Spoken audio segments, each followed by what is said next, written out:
တော့ဒါကတော့ခုနကကျွန်တော်ပြောရတာဒါမင်းကွက်နော်ဒါမင်းကွက်ဒီဘက်ကတော့အရင်ကိုကျွန်တော်ရေးပြီးကြိုက်ထိုးစစ်ပြီးမှထိုးဟုတ်လားထိုးနေ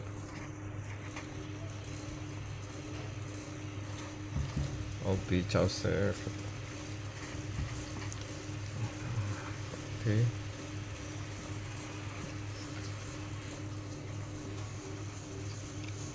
ကျန်ရပါစလို့ပြောဒါပေမဲ့အရန်ခွက်တွေမှာတော့ကျွန်တော်ဒီကောင်